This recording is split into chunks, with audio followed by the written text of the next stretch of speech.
So hello everyone, welcome back to timeless Anjali. So I hope आप सब लोग अच्छे ही होंगे और मैं आज बात करने वाली हूँ on a very important topic. इसके बारे में मैं हमेशा से ही सोशल मीडिया पे बताना चाहती थी, तो आज वो मेरे को टाइम मिल गया है। So I will be talking about my acne journey from last 10 years. So as you can see, for now I don't have any acne over my skin. Like I have some scars over my face. Like अभी तो मैंने थोड़ा सा makeup किया है, but still I don't have any acne. You can see over my face. Look, there is no active acne for now, but I am sharing my acne journey from last 10 years. So guys, 10 साल पहले जब मैंने अपना college start किया था, तब मेरे face पे सिस्टिक एक्ने का प्रॉब्लम हो गया था. So you can see in the pictures guys, this was my skin. 10 साल पहले ये मेरा हाल था और ये 10 साल से ये वाला प्रॉब्लम मैंने ऑलमोस्ट 7-8 ईयर्स तक फेस किया है continuously. And I was so under confident because of my face, because of my acne, because ये वाले एरिया पे फुल्ली, इस एरिया पे फुल्ली एक्ने था. मुझे फोरहेड पे कभी एक्टिव एक्ने हुए नहीं, बट ये दिस एरिया, चीक्स एरिया पे, इवन इस साइड पे भी मुझे इतने ज्यादा एक्ने थे. Even I was so under confident. और लाइक मैं ऑलवेज भगवान जी से प्रे करती थी कि भगवान प्लीज प्लीज प्लीज मेरे एक्ने प्लीज ठीक कर दो, मैं ये कर दूंगी, मैं वो कर दूंगी, तो मैं क्या करूं. लाइक मेरा ही फेस क्यों ऐसा है, लाइक बाकी लोगों का फेस तो इतना क्लियर है और मेरे फेस पे भगवान जी आपने एक्ने दे दिए. तो मैं बहुत ज्यादा कंप्लेन करती थी भगवान से इस चीज के लिए. एंड गाइज, जब मेरे को एक्ने थे तो मैंने क्या क्या चीजें की थी उस टाइम पे. लाइक अपने एक्ने को खत्म करने के लिए मैंने 3 बार डर्मैट के पास जाके ट्रीटमेंट लिया था.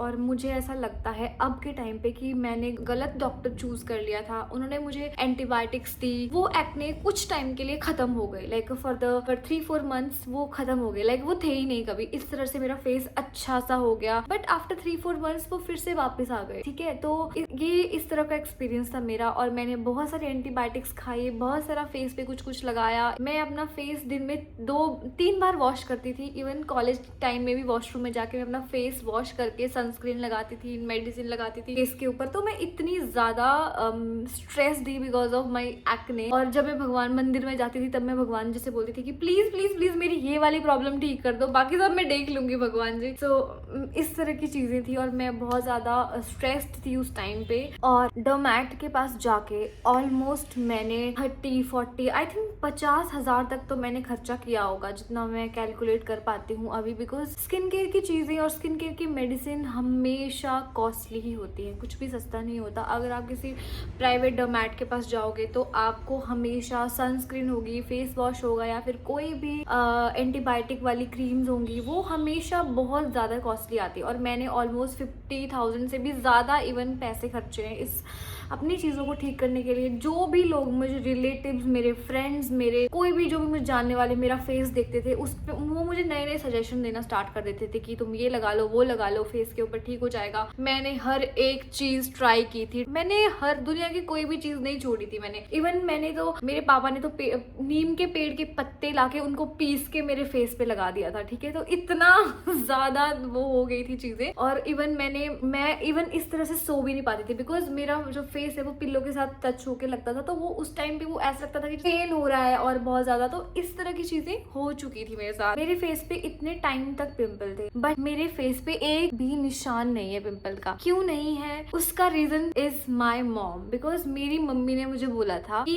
कितना भी बड़ा एक्ने हो जाए उसको टच नहीं करना है, अदरवाइज वहां पे मार्क रह जाता है. अगर तुम उसको टच करोगे, पिक करोगे, फॉर एग्जाम्पल उसके अंदर जो पस है उसको निकालने का ट्राई करोगे खुद से, तो वो हमेशा तुम्हें एक मार्क छोड़ के जाएगा. तो मैंने सोच लिया था कि नहीं, मार्क नहीं होना चाहिए. इवन क्लास में मैं इस तरह से भी नहीं बैठ, हम यूजुअली डेस्क पे इस तरह से बैठते थे कॉलेज में, तो मैं इस तरह से हाथ करके नहीं बैठती थी. और मैं अपने हाथों को 36,000 बार धोती थी कि मेरे हाथ गंदे ना हो और मैं गंदे हाथों को फेस पे ना लगा लूं. इवन उस टाइम से मेरे को ऐसी हैबिट हो चुकी है कि मैं जब मैं बाहर होती हूँ, लाइक मैं मार्केट में होती हूँ या फिर मैं कहीं भी बाहर साइड होती हूँ, अपने घर से बाहर होती हूँ, और मेरे को लगता है कि मेरे हाथ नहीं साफ है, तो मैं अपने फेस पे हाथ लगाती ही नहीं. मुझे तब से ही हैबिट हो जाएगी ये वाली. तो अगर आपको पिंपल्स हैं इस टाइम पे, एक्टिव एक्ने हैं, just don't pick your pimple, just मत करो वो सब. ठीक है, उसको ऐसे ही, अगर वो पिंपल जैसा है उसके ऊपर आप कोई भी स्पॉट ट्रीटमेंट आता है, स्पॉट मेडिकेशन फाउंडेशन आती हैं वो लगाओ, उसको वैसे छोड़ दो, खुद से ड्राई हो जाएगा, वो खुद से ही सही हो जाएगा, ठीक है। उसमें कुछ भी करने की जरूरत नहीं है। आप उसको,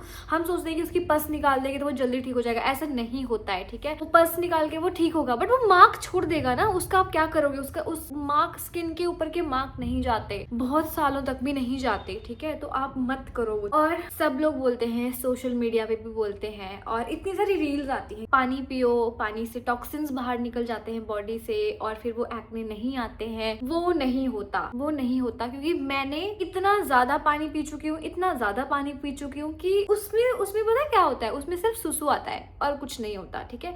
कभी भी बॉडी में एक अकेली चीज वर्क नहीं करती। अगर आपको कोई भी प्रॉब्लम है, एक्ने के इशू है, सो आपको बहुत सारी चीजों को मैनेज करना पड़ेगा, लाइक आपका खाना, आपका लाइफस्टाइल, आपका स्ट्रेस, आपकी हैबिट्स, और साथ में पानी पीना भी, ठीक है। तो सिर्फ पानी पीने से नहीं होगा, ठीक है, आपको साथ में बहुत सारी चीजें करनी पड़ेंगी। और क्या क्या चीजें करनी पड़ेगी वो मैं बताऊंगी, क्योंकि मैंने वो चीजें मैंने सब चीजें की है। और गाइस, जिस टाइम मुझे पिंपल्स हुए थे उस टाइम मैंने गूगल की सारी एक वेबसाइट को, एक लाइन को पढ़ लिया था, ठीक है, कि किस चीज से क्या हो रहा है, हमें क्या क्या करना होता है, क्या नहीं करना होता है। और मैंने इतनी सारी चीजें पढ़ी है, ऐसा लगता है कि मैंने हर वेबसाइट पढ़ी है गूगल की, ठीक है, किस चीज से क्या हो रहा है, मैं क्या यूज कर रही हूँ, मेरा लाइफस्टाइल कैसा है, मुझे क्या चेंज करना है। और मैंने हर एक चीज पढ़ ली है, मुझे ऐसा लगता। नाउ लेट्स टॉक अबाउट कि ये ठीक कैसे हुआ, ठीक है, आपको एक्ने को ठीक कैसे करना है। सो गाइज, अगर आपको एक्ने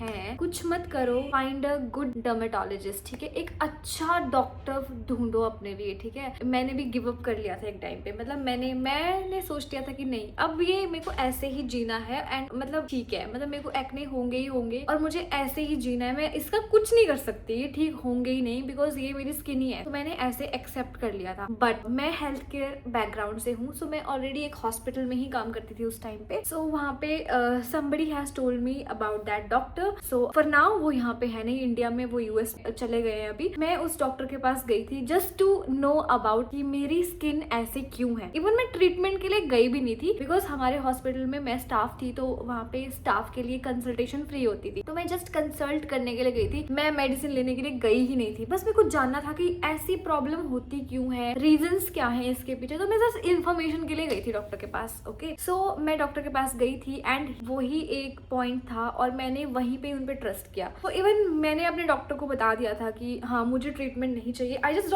वांट टू नो कि ये हुआ कैसे है, मेरी स्किन में क्या प्रॉब्लम है और ऐसा हम क्या करते हैं। ऐसी चीजें मुझे इतने सालों से हो रही है। And he said one thing कि एक बार तुम एक फॉलो करके देखो रूटीन, इस चीज, ये ट्रीटमेंट लेके देखो, एंड फॉर वन टाइम, मतलब एक बारी के लिए तुम ट्रस्ट करके देखो इस मेडिसिन पे, इन चीजों पे, इन रूटीन्स पे, उसके बाद हम बात करेंगे, ठीक है। और वो एक पॉइंट, मतलब मेरे को ऐसा लगता है कि आप लोगों को ना एक मतलब अपने लिए एक अच्छा डॉक्टर ढूंढना पड़ेगा। मैंने वो ट्रीटमेंट 6 मंथ्स लिया, not 6 month, I think 8-9 months हो गए थे। तो मैंने रेटिनॉइड्स खाए थे, ठीक है। रेटिनॉइड्स आपको पता होगा, जो हम रेटिनॉइड्स की क्रीम्स आती हैं, मैंने मेडिसिन खाई है, वो वाली मेडिसिन। तो पहले वो मेडिसिन मैंने रोज खाई है, मतलब डेली मुझे टैबलेट्स खानी होती थी, और साथ साथ में मेरे को क्रीम, सनस्क्रीन, इवन मैंने ये शेयर किया था कि मैं ये वाली मॉइस्चराइजर लगाती हूँ, ये वाली सनस्क्रीन लगाती हूँ, रात को मैं ये वाली क्रीम लगाती हूँ। तो मैंने सब कुछ उनको बताया था। तो जो उनको सही लगा वो उन्होंने मतलब बोला कि ठीक है, तुम यही वाला कंटिन्यू करो और तुम बाकी जो मैं तुम्हें वो बोल रहा हूँ वो तुम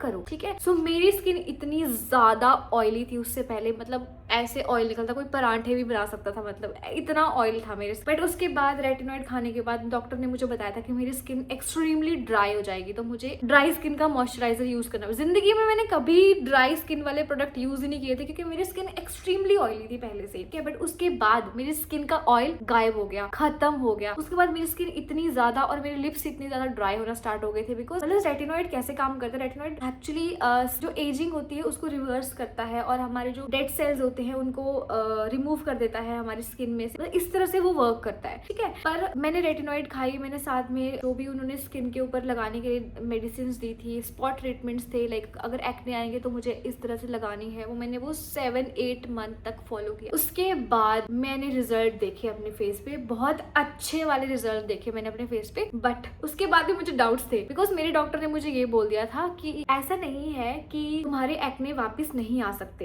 एक्ने वापस आ सकते हैं, देयर आर अ चांसेस। तो मैं ऐसी थी कि चलो ट्राई कर लेती हूँ इस बार, बट अगर आ गए तो अब क्या ही कर सकते हैं, क्योंकि पहले बहुत बार ऐसा हो चुका था कि एक्ने वापस आ जाते थे ट्रीटमेंट के बाद। बट एंड गाइस, मैं अब बता रही हूँ अपनी स्किन केयर रूटीन। सबसे पहले आपकी मॉर्निंग वाली रूटीन स्टार्ट हो जाती है, ठीक है। मॉर्निंग में अगर आपकी स्किन ऑयली एक्ने प्रोन है तो please use salicylic acid face wash, ठीक है। आप कोई भी फेस वॉश ले लो जिसमें सैलिसिलिक एसिड है, उसकी कॉन्सेंट्रेशन चेक कर लो, या फिर मैं आपको अपना वाला लिंक दे दूँगी, बिकॉज मैं एक फेस वॉश यूज़ करती हूँ जो सैलिसिलिक एसिड वाला है, बिकॉज मेरे स्किन पे बहुत पोर्स हैं, बहुत ज़्यादा वाले पोर्स हैं। तो वो वाला फेस वॉश तो मेरा फेवरेट है, उसको मैं शायद कभी छोड़ूंगी भी नहीं। और वो ड्रग स्टोर का प्रोडक्ट है, मतलब आपको ऑनलाइन नहीं मिलता नायका एंड ऑल पे, ठीक है। सो आपको नॉर्मली फार्मेसी पे ही मिलता है वो वाला फेस वॉश।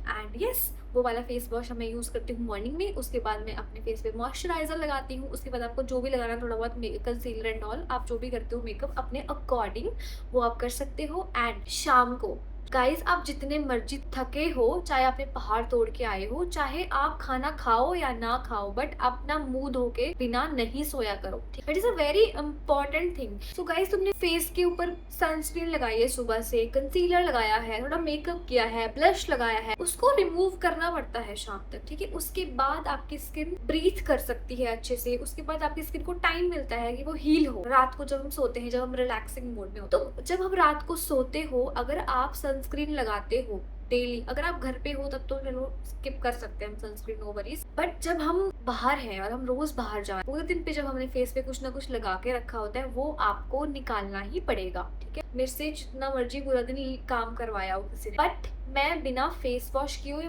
बिना अपनी वो रूटीन फॉलो किए नहीं सोती हूँ, चाहे जो मर्जी हो जाए, ठीक है। और ये मेरा रूटीन है और मैंने कितने सालों से ये फॉलो करती आ रही हूँ, मतलब मैंने कंसिस्टेंटली फॉलो किया है। तो आपको करना क्या है, अगर आपने मेकअप किया है तो प्लीज डू डबल क्लेंजिंग। अब बताओगे कि डबल क्लेंजिंग क्या होती है। अब डबल क्लेंजिंग में आप फर्स्ट चीज, या तो आप क्लेंजिंग ऑयल यूज करो, या तो क्लेंजिंग बाम यूज करो, या तो आप माइसिलर वाटर यूज करो, ठीक है। डिपेंड्स कि आप कितना खर्चा कर सकते हो। सबसे सस्ता वाला आता है इसमें माइसिलर वाटर, जो आप ब्लिंकिट पे, इंस्टामार्ट पे सब जगह मिल जाएगा इजीली, ठीक है। तो आपको कॉटन पैड लेना है, उसके ऊपर आप माइसिलर वाटर थोड़ा सा डाल के अपने फेस के मेकअप को पहले निकालो, उसके बाद अपने फेस को वॉश करो। That is your double cleansing, ठीक है। उसके बाद आपका मन चाहा, जो आपका मन करे, जो आपको सूट करता है वो वाला आप मॉइस्चराइजर लगाओ। अगर आपको आई क्रीम लगानी है वो लगाओ, कोई सीरम लगाना है वो लगाओ, उसके बाद जो लगाना है वो लगाओ। बट ये वाले 2 स्टेप्स ये बहुत इंपॉर्टेंट होते हैं, ठीक है। और मॉइस्चराइजर वो लगाओ जो आपकी स्किन को सूट करता हो। एंड गाइस, अगर आपने कोई मॉइस्चराइजर स्टार्ट किया है और आपको लग रहा है कि हाँ ये मेरे फेस को अच्छा रिजल्ट दे सकता है, ये कंपैटिबल है मेरे स्किन के साथ, तो उस रूटीन को एटलीस्ट महीनों तक यूज करो। क्योंकि अगर हम स्किन की बात करें तो स्किन बहुत टाइम लेती है रिजल्ट्स दिखाने के लिए, बिकॉज स्किन बहुत आराम से प्रोसेस करती है, ठीक है। आप मतलब रातों रात होने वाली कोई चीज़ नहीं है। अगर आप स्किन के रूटीन फॉलो करो तो आपको रातों रात कोई रिजल्ट्स नहीं मिलने वाले, आपको सालों तक फॉलो करनी पड़ेगी, महीनों तक, सालों तक नहीं, महीनों तक तो फॉलो करनी पड़ेगी अच्छा रिजल्ट्स के लिए। किसी एक बना होता है, एक रूटीन बना होता है, स्किन को भी आदत होती है एक चीज़ की, ठीक है। वो अगर तुम ब्रेक कर देते हो, तुम नया चीज़ ऐड कर देते हो ना, तो उसकी वजह से भी हमारी स्किन रिस्पॉन्स करती है। ये मैंने खुद फेस की है बात, ठीक है। बिकॉज जब मैं अपना फेस वॉश नहीं यूज़ करती हूँ, समटाइम मैं कहीं चली गई हूँ या फिर मैं आउट स्टेशन चली गई हूँ, तो उस टाइम अगर मैं अपना फेस वॉश भूल जाऊँ और मैं कुछ नई चीज़ ट्राई करूँ, तो मेरा स्किन अजीब सी ही लगती है उससे, ठीक है। अलग सा रिएक्ट करती है, मेरे को पिंपल भी आ जाते हैं। ढूंढो अपने लिए वो वाले प्रोडक्ट जो आपकी स्किन को प्यार करते हैं और वो वाले ही यूज़ करो, उससे आपको बहुत अच्छे रिजल्ट्स मिलेंगे। बाकी फेस पे सिर्फ लगाना ही नहीं होता, ठीक है, हमें खाना भी अच्छा ही होता है। एक्सरसाइज करो, स्ट्रेस कम करो, म्यूजिक सुनो, जो भी आपका मन करता है वो करो। बट और सबसे इम्पोर्टेंट चीज सोना, ठीक है। Sleep is very very important, because मैंने अपने फेस पे देखा है, अगर मैं जिस दिन मैं सोती नहीं हूँ ना, उसके अगले दिन मेरी स्किन ऐसे लगती है जैसे मुझे किसने मारा होता है फेस पे, ठीक है। तो सोना is also very important, because अगर आप एक टाइम पे सो रहे हो और एक टाइम पे उठ रहे हो, तो हमारी बॉडी का सर्काडियन रिदम होता है, अगर वो मेंटेन रहता है तो हमारी बॉडी, हमारा माइंड, हमारा सब कुछ बढ़िया मतलब चलता है। बहुत सारी बातें हैं बताने के लिए, but I can not talk that much in one video. So guys, please do like, share and subscribe my channel. और आपको भी अपनी कुछ स्किन केयर से रिलेटेड और अपनी एक्ने जर्नी को बताना है तो प्लीज कमेंट करो एंड मिलते हैं कल वाले ब्लॉग में. Bye bye.